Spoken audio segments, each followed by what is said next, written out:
Super Dave here for another review.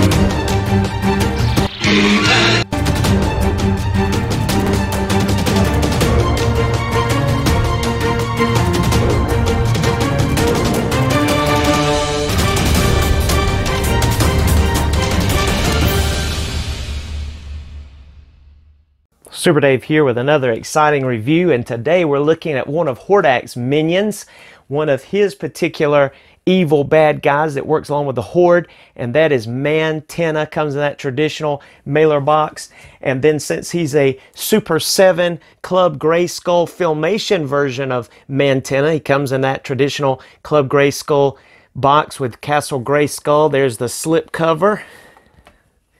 And when you open it, there is the figure within. Wow, what an action figure. Mantenna, isn't he cool looking? Wow, there he is.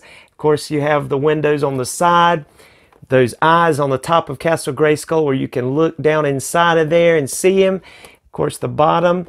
And then there's that Filmation accurate artwork that's always beautiful there. And also, you can take a look at that bio if you want to pause and check that out and read that. So let's break him open and check him out. And here is our Mantenna out of the box, and he's looking great. He looks just like he did in the Filmation cartoon. There is a picture of him in the Princes of Power from 1985. You can see it's an exact representation of him. They got it down to the T. I mean, literally. Mantenna's real name is Glaib Tolio Jackus. He is a Rebrunk Neuris from the planet Philibio 9. He has great agility. He has hypersensitive ears. He has those periscoping eyes that are able to scan and also shoot stun rays. He's also able to shoot ice rays and also a stun that can throw people off balance, among others. So it's also said that the only one that's impervious to his laser eye beams is Skeletor. But there he is. He is kind of a jester in the Princes of Power cartoon, but also a straightforward, straight shooting leader in the comics. And I'm talking about the more modern comics. Now in the mini comics, he was still a loyal servant of the ruthless Hordak. And he possessed a bizarre insectoid appearance with large ear-like protrusions, but was a little different looking than this. So this is the one that looks like the Filmation from Princes of Power version. And then we also got a classics one, which we'll be looking at a little bit closer, which is the intimidating Mantenna as well from Hordak, which I really like this character. He's just really cool. And in my Motu universe, this is the one I will be using mostly because he's going to be intimidating and he's going to be powerful. And he's going to be a force to reckon with. And this one also pretty much more represents the look from the Mike Young production too, even though he had a very short spell of appearance there. But here we go. Let's look at his accessories before we head over to the review booth. We're going to be looking at, first of all, the fact that he comes with two different kinds of hands. They're hinged as well. These are more open than the ones that he's wearing. Those are more grappling looking hands where he can grab something, whereas these are a little bit more open. So he comes with a set of hands, and then he also comes with a weapon. Comes with a cool looking Filmation accurate weapon. And then of course he does come with the head so that he can have the protruding eyes with a little bit more of an open mouth. So this is attack. This is the attack version, right?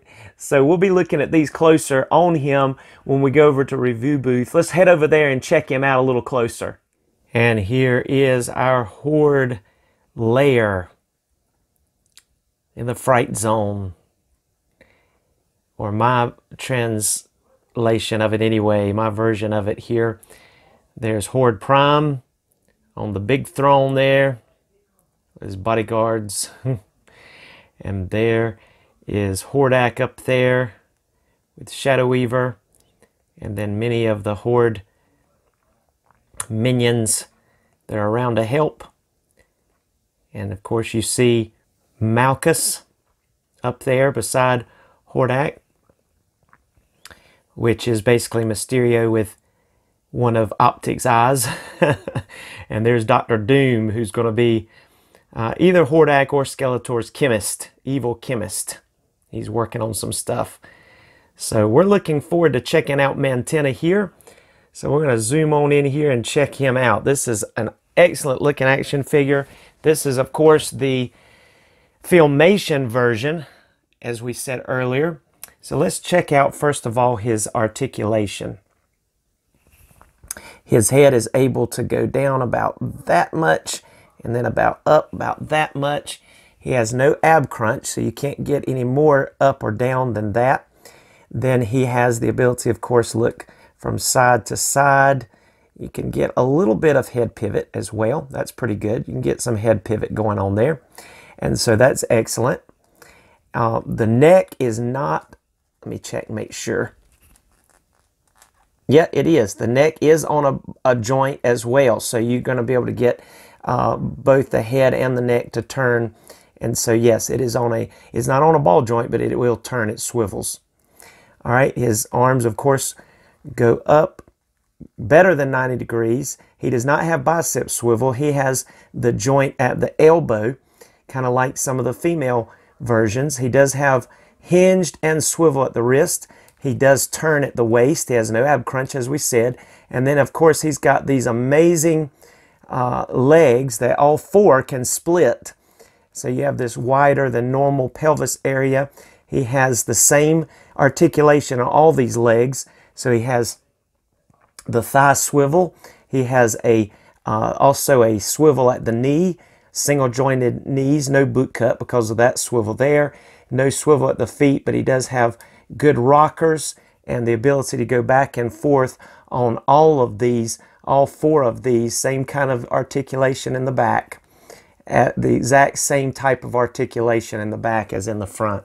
So that covers all of his articulation. You see the shading around the areas, around that fur or scaly looking parts around the calf muscle and around the thighs. And very little shading on the torso, but does have some shading on the arms. Probably would have made sense to have done some shading on the torso so it wouldn't be such a contrast, but you can see some shading in the tricep, bicep area. So they definitely did a good job with the paint on this guy. Can't see any complaints there. Excellent job all the way around. Wonderful head sculpt. Again, looks just like the Filmation version from Princes of Power. All right, so take a look at his accessories. Let's first of all take a look at him with his ray gun installed. And you see that his hands that he comes equipped with can hold those perfectly. So it fits right on there. Now, you can also pull these out. And you need to be careful because those little pins on the ends of those hands are very, very small. So you definitely want to be careful with those. And then you can just, ease in those. Again, those are on a hinge also, and that's a little bit more of an open hand compared to the other ones there, as you see. And he does have another one of those as well that you can put on him. It's just a little bit of a difference. These are closed and these are open claws. And then, of course, the last accessory he has, you can pop off that head, popping on that head with the protruding or telescopic eyes that are coming out there, protruding out. So you have those eyes, and just be careful when you pop it on that you watch the little thin places there. You don't want to break those off because those are molded in, best I can tell there. And also when you're popping it on, you don't get a lot of swivel on that part that in that ball joint. That'll look up and down and pivot some, but you want to make sure you have it popped on centered so you have the right angle for the neck joint there. And that will be what you look for. And then, of course, since he's got that yelling look or that attacking look, you can pop on those more open claw type fingers so that you can make him look like he's, in a run or in a pose where he's attacking. And there you have it. So now let's do a comparison with our Classics version. So let's go and bring in our Motu Classics version of our Mantenna here. And you notice right off the bat that head-wise, the Classics one is taller. But then when you look at just comparing his overall height from tip of the ears, not much of a difference because these come up pretty high on this figure. So you kind of see an idea there. But there's, of course, with the Classics, as expected, a lot more detail on the Classics version of this particular action figure. And of course, you can remove the front plate of this, remove those eyes on your Classics version, and then pop in those eyes that have the more detail that extend outward, the telescoping effect of those eyes. Then put back on that face plate there, his mouth area. And so there you have it. You see how they protrude forward as well. And so that'll give you an idea and a comparison how they look side by side with the protruding eyes there. So the Classics ones definitely go out further and look more detailed and menacing looking and more intimidating, of course, but that's to be again expected with this line of action figure. The bulk, the strength, you have the ab crunch, you know, on the Classics version, which you don't on the Filmation version, but there you have it. This one's more in line with, you know, your vintage, except this is more beefed up and more in line with your more modern comic books look, and even with the very rare appearances he made in the Mike Young production 2000X. So this Classics is my favorite. I'm going to have him as being more menacing, more powerful in my Motu universe, whereas this one's a little bit more of a clumsy, funny type figure, almost a court jester in the cartoon. So and he looks the part. He's a little scrawny, a little weakly looking, a little skittish looking. Almost looks like he's terrified with his eyes bulging out, whereas this guy looks like he's about to attack when his eyes are bulging out. This looks like something you would see in a horror movie. He does not look scared at all. And there you have it, our Mantenna review. Go ahead and give us a thumbs up if you enjoyed this video. Subscribe, like, share, comment, hit that bell, and we appreciate you checking us out. We'll see you next time on Super Dave's Reviews. Here's some photos that I think you'll enjoy.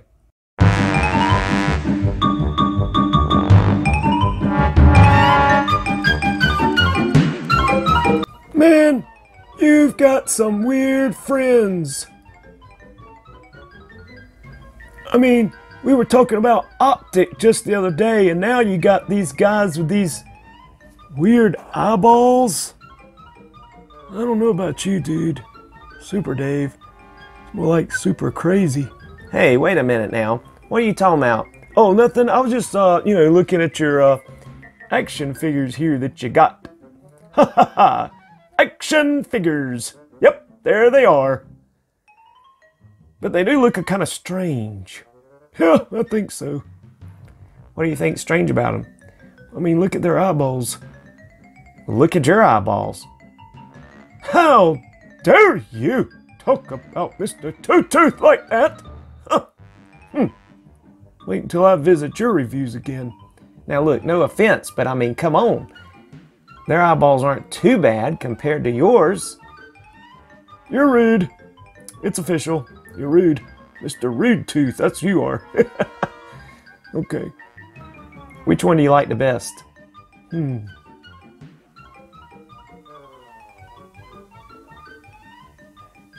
not sure. I kind of like both of them, I guess. Pick one. I like this guy. Kind of scary though. I think I'll back up. Well, I like both of them. I think they're really cool, and they both have their unique features. They got some features, all right, especially in the eye department. Anyway, have fun with your Action figures, dude. Thank you, Mr. Two Tooth. You're welcome.